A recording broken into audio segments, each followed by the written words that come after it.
안녕하세요. 찰리브레입니다.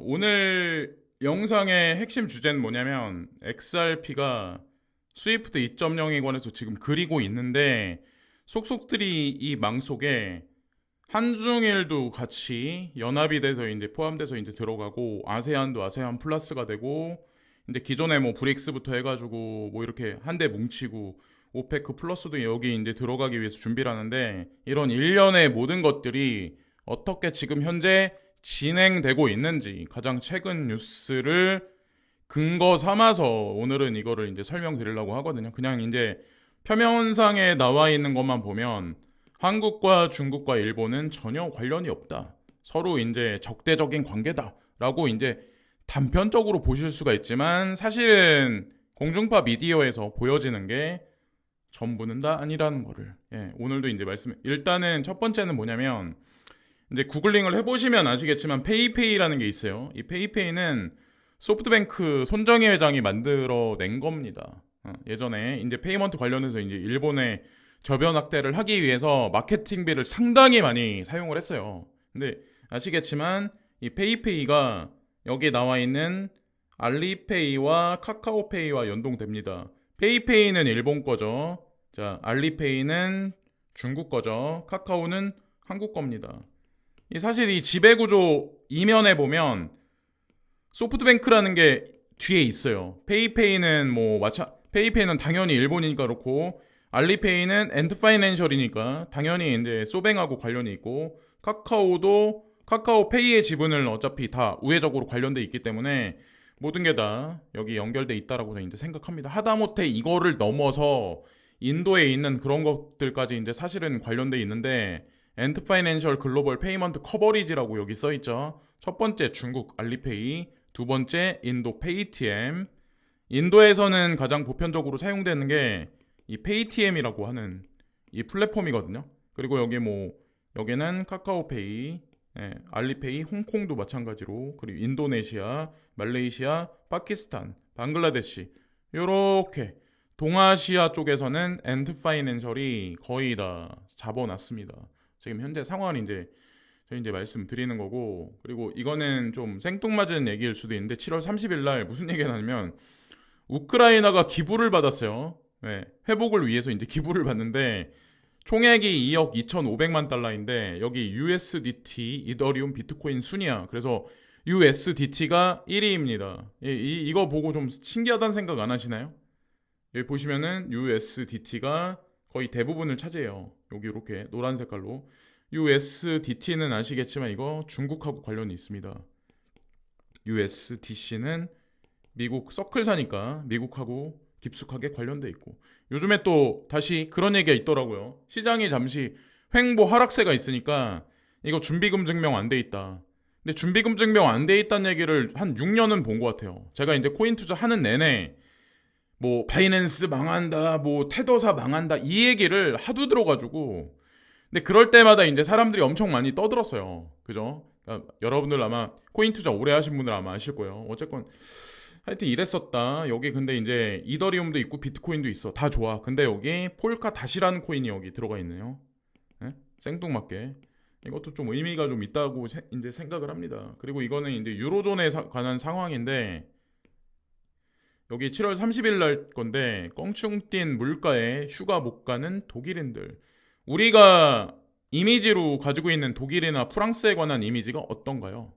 자, 독일에서 2주 이상 여름 휴가를 중요한 권리로 여긴다. 그러나 독일인의 25%가 이번 여름 휴가비를 감당할 수 없다고 응답했다. 인플레이션 때문이다. 지금 유로존 이거 아마 유튜브들 찾아보시면 아마 있을 거예요. 여기 거의 한 물가가 거의 한 100% 올랐어요. 최근에 지난 몇 년간보다.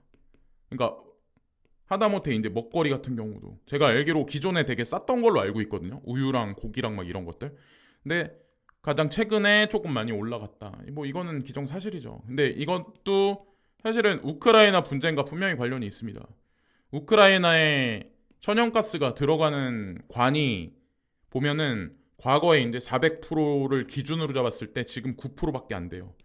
그러면 천연가스가 원활하게 공급을 못 받으니까 당연히 유로존 전체에 문제가 생길 수밖에 없는 거죠. 근데 지금 예, 하여튼 지금 이렇다는 거죠. 중산층이 아마 와해되고 있을 거예요. 유로종. 근데 상대적으로 여기 인도를 보시면 세계 1위 인구 대국 인도, 중국 넘어 여행 시장 큰손 부상, 뭐 중국 넘어 이런 얘기가 나오는데 이거는 좀 너무 오바고 어쨌건 인도인들이 가족 단위 여행객들이 과거보다는 아마 시간의 흐름에 따라서 점진적으로 늘어날 거고 중산층이 아마 두터워질 겁니다.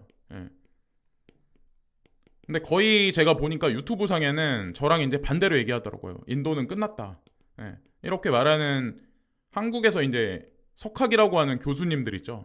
그분들이 이제 보통 다 이런 견해를 피시더라고요. 그 뭐 각자의 세계관은 각자가 다르기 때문에 각자의 선택인데 제가 언제나 말씀드리지만 결론이 항상 중요해요. 누구 말이 맞나 막판에.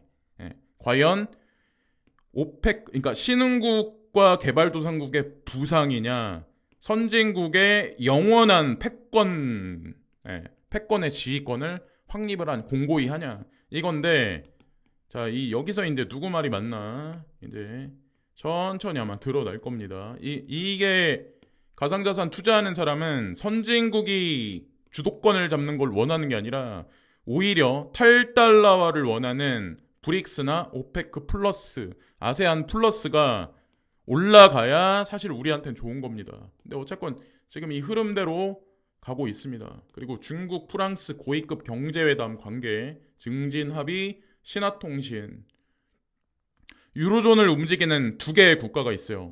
하나는 프랑스가 있고 하나는 독일이 있습니다. 자, 독일도 완성차를 중국에 많이 팔아야 하는 입장입니다. 근데 프랑스도 보시면 무역 금융 부분 협력 재확대 약속, 전략적 협의 추진 이런 얘기가 나오죠. 프랑스. 자, 프랑스가 그리고 참고로 제가 알기로 이제 8월 중순에 있는 8월 이제 중순 말기에 있는 그 회의가 있어요. 브릭스 회의가 있는데 그때 이제 초청해달라고 얘기했는데 뭐 결과가 아직 나오진 않았어요. 뭐 이유가 있으니까 이제 프랑스가 초청해달라고 얘기를 했겠죠.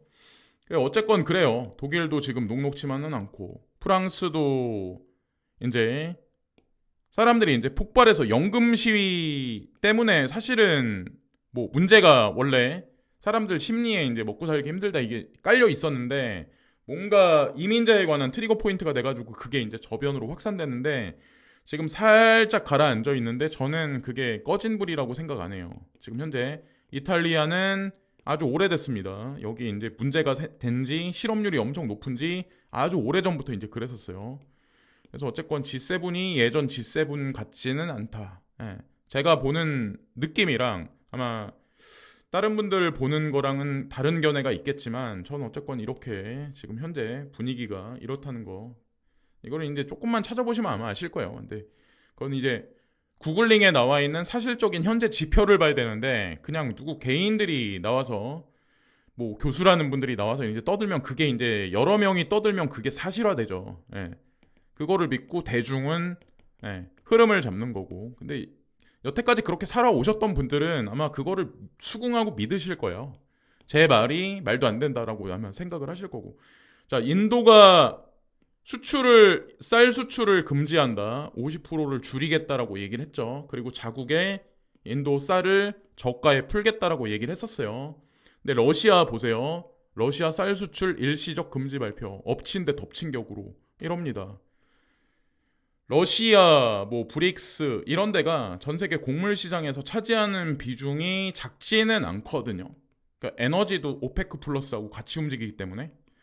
그러니까 에너지 가격이 내려갈 듯 하다가 최근에 이제 올라간 것도 사실은 사우디랑 러시아가 이거를 증산을 해야 되는데 감산을 합의했어요. 줄이겠다고. 9월까지. 그러니까 사실 이 메커니즘을 보면 이 사람들이 지금 무슨 생각을 하는지 알 수가 있죠. 큰 그림상에서는 어쨌건 지금 이렇습니다. 식량 자원의 무기화, 천연 자원의 무기화. 거기다가 지금은 아니지만 조금 이제 날씨가 내년서부터 더 더워지면 에너지 자원의 무기화가 나올 가능성도 배제하지 못하지 않을까 생각을 해요. 근데 이런 와중에 스위프트 달러를 기반으로 하는 스위프트 1.0망으로 러시아 제재를 합니다. 미국이. 러시아 증시 17개월 최고치, 랠리는 루브라의 평가절하와 유가 상승에 기인한다라고 이 얘기가 나오죠. 러시아가 참고로 GDP PPI인가? 예. 뭐 구매력, GDP 기준 구매력으로 따지면 지금 현재 독일을 넘어섰어요. 예. 그러니까 러시아 본토는 문제가 없다는 얘기죠, 사실은. 예. 그리고 아마 이런 생각을 아마 하실 거예요. 왜 미국이 전쟁을 끝내지 않냐? 그러니까 왜 안 끝내고 있을까요? 그러니까 미국이 실제로 우호국일까요? 예? 여기 우크라이나한테? 예. 이득을 위해서 모든 로드맵은 전개가 됐던 겁니다. 지금까지. 예. 저희 이제 이런 생각을 하거든요. 이런 뭐 국지적인 분쟁이 일어나거나 무슨 사태가 발생되면 사실은 이런 강대국들은 거기서 먹을 게 있어요. 예. 그 시간과 타이밍을 이제 보고 있는 거죠. 어쨌건 종합적으로 러시아, 중국, 미국이 상호 협력하에 뭔가 뭐 이면에서는 뭔가 이루어지는 그런 게 있겠죠. 자, 그리고 브릭스 지불 시스템은 새로운 비서구 세계에서 스위프트를 대체할 거다. 여기서 이제 스위프트가 달러입니다. 여기 나오죠? 브릭스 지불 시스템. 그러니까 새로운 시스템이 들어가는 거예요. 새로운 비서구 세계에서 스위프트를 대체할 거야. 이 얘기가 이제 단극 세계가 무너지고 아프리카의 참여로 다극 세계가 형성되고 있다. 지금 현재 이제 아프리카 대륙에서도 문제가 있어요. 지금 현재 니제르인가 뭐 해가지고 거기에 이제 또 러시아가 또 개입이 돼 있죠. 미국이 아니라.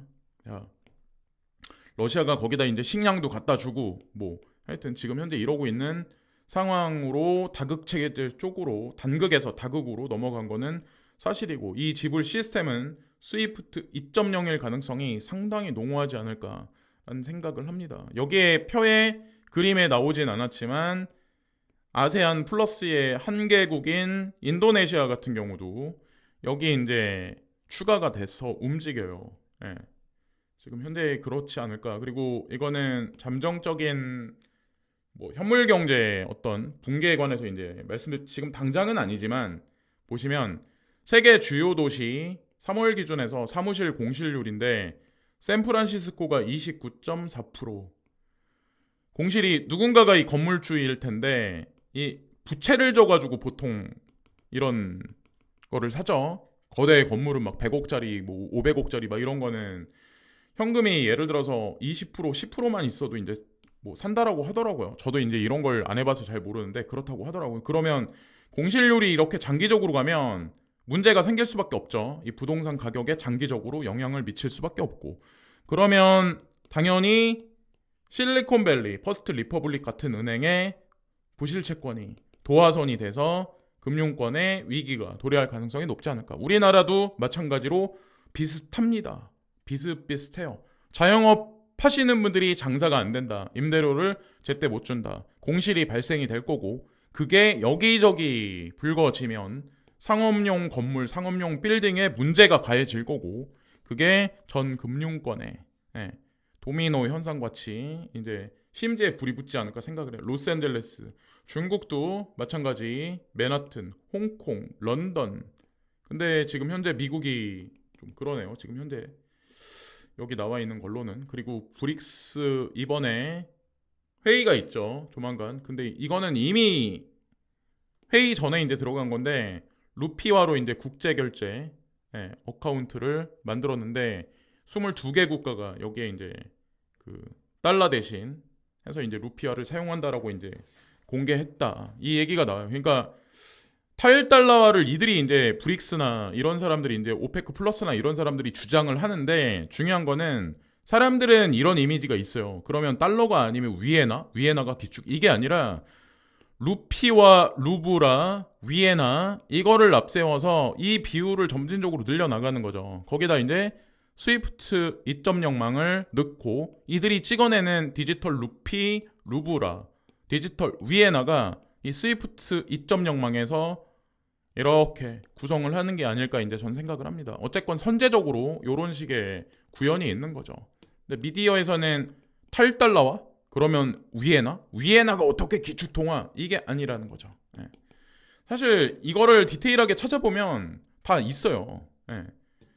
자, 여기까지 말씀드리면서 방송을 마치겠습니다. 그래서 뭐 뚜렷한 방향성이 없기 때문에 흔들려서 아마 나가시는 분들이 많을 거라고 저는 생각을 합니다. 근데 공부를 탄탄히 하셔가지고 기본적인 어떤 구조에 관해서 인지를 이미 하시는 분들 같은 경우는 저는 끝까지 인내를 하셔서 거대 수익을 반드시 얻으실 거라고 저는 이제 생각을 합니다.